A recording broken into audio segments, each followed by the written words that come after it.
Hey guys, Donnie RightSide here. Bookmakers review playoff action. We are certainly ready for it. And I got two games to take a look at, two primetime games with some angles here due to make us some money. Let's get started. If we take a look at Saturday night's football game, 377, 378 on the rotation. That's the Pittsburgh Steelers traveling on the road to the Charm City to take on the Baltimore Ravens. Russell Wilson, a quarterback on one side, Lamar Jackson on the other. This line opened up at a big-time price of minus 8.5 as a favorite towards the Baltimore Ravens. That's now up to 9.5 and some tens, double digits at some outlets between these AFC North foes. You take a look at the total, it is plummeting. Opened up at 46.5. Now we're down to 43.5 at just about every outlet here. Why? The Pittsburgh Steelers have struggled on offense. Also, Baltimore could be down their top wide receiver in Zay Flowers. That'll make a difference. But the one thing that we do know is Baltimore loves to run the football, and they will be able to do that against the Pittsburgh Steelers. Previous games against them, they each split their regular season.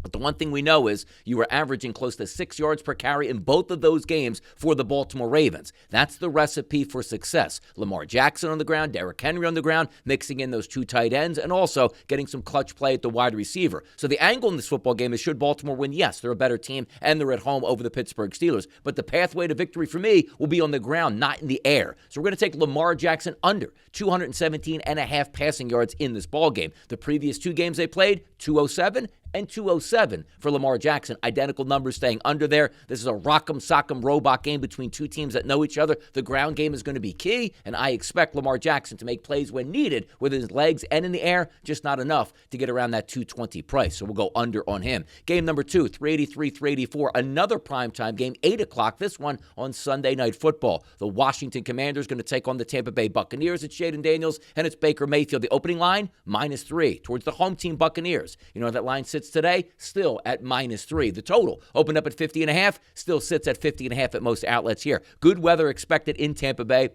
No high winds, no rainy conditions, decent temperatures here, so we should get a pretty good slate. The angle that you take in this game typically is, Jaden Daniels the past couple weeks has ran the football quite a bit. You saw all that running that he had in Atlanta, but then only played roughly a half against the Dallas Cowboys. A lot of wear and tear on that body. Typically, you'd want to go towards that rookie quarterback who ran for close to 1,000 yards on the season, but that's not where we're going in this one. It's Baker Mayfield, and not through the air. It's with his legs. Last 3 out of 4 games, he's cleared at least 20 yards rushing. Do you know what his number is in this game for Baker Mayfield? It's 17.5. Once you get to the playoffs, quarterbacks will do anything they can to stay ahead of the sticks and get first downs and make clutch plays. Baker Mayfield over 17.5 rushing yards. So two plays to look at in two primetime games this weekend during the wild cards. It's going to be Baltimore and Lamar Jackson. We're going to take him under 217.5 as a passing prop, and then we're going to take Baker Mayfield rushing prop over 17.5 yards. I'm Donnie RightSide for Bookmakers Review, and as always, good luck on those wagers.